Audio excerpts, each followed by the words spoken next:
जय जय श्री राधे श्याम। आज हम श्रावण कृष्ण कामिका एकादशी की कथा कहेंगे।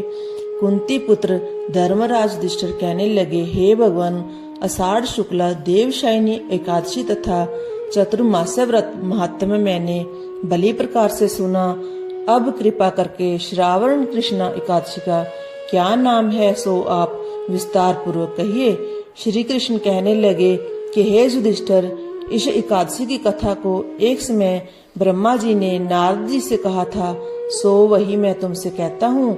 नारद जी ने ब्रह्मा जी से पूछा था, हे पितामह, श्रावण मास के कृष्ण पक्ष की एकादशी की कथा सुनने की मेरी इच्छा है। इसका क्या नाम है, क्या विधि है और इसका आत्म्य क्या है, सो आप कृपा करके मुझसे कहिए। नारद जी के ये वचन सुनकर ब्रह्मा जी ने कहा, हे नारद, सब लोगों के हित के लिए तुमने ये बहुत सुंदर प्रश्न किया है।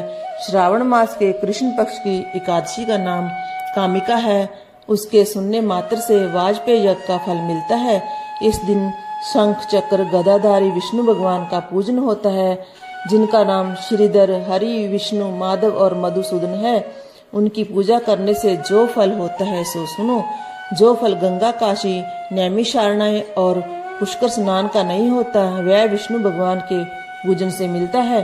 जो फल सूर्य व चंद्र ग्रहण पर, कुरुक्षेत्र और काशी में स्नान करने से, वन सहित पृथ्वी का दान करने से, सिंह राशि के बृहस्पति में, गोदावरी और गंडकी नदी में स्नान करने से भी प्राप्त नहीं होता, वह भगवान विष्णु के पूजन से मिलता है। जो मनुष्य श्रावण में भगवान का पूजन करते हैं, उनसे देवता, गंधर्व और सूर्य आदि सब पूजित हो जाते हैं।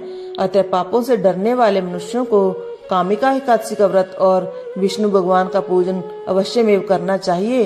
पाप रूपी कीचड़ में फंसे हुए और संसार रूपी समुद्र में डूबे हुए मनुष्यों को कामिका एकादशी का व्रत और विष्णु भगवान का पूजन अवश्य में करना चाहिए। इससे बढ़कर पापों के नाश का कोई उपाय नहीं है। हे नारद, स्वयं भगवान ने यही कहा है कि कामिका व्रत से जीव भूयोनि को प्राप्त नहीं होता। जो मनुष्य इस एकादशी को भक्ति पूर्वक तुलसी दल भगवान को अर्पण करते हैं, वे संसार में पापों से दूर ही रहते हैं। श्री विष्णु भगवान रतन, मोती, माणी तथा आभूषण आदि से इतने प्रसन्न नहीं होते जितने तुलसी दल से। तुलसी दल पूजन का फल 4 बार चांदी और 1 बार स्वर्ण दान के बराबर है। हे नारद, मैं स्वयं भगवान की अति प्रिय तुलसी को सदैव नमस्कार करता हूँ। तुलसी के वृक्ष को सिंचन से मनुष्य की सब यातनाएं नष्ट हो जाती हैं। दर्शन मात्र से सब पाप नष्ट हो जाते हैं और स्पर्श से मनुष्य पवित्र हो जाता है। कामिका एकादशी की रात्रि को दीपदान तथा जागरण के फल का महत्व में चित्रगुप्त भी नहीं कर सकते।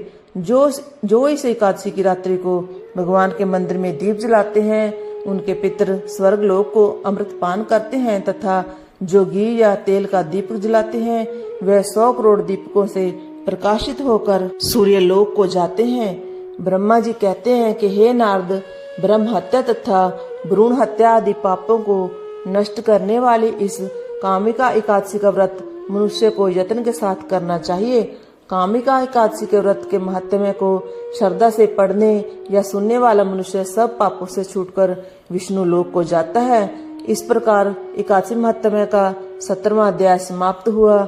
जय जय श्री राधे श्याम। बोलो एकादशी मैया की जय।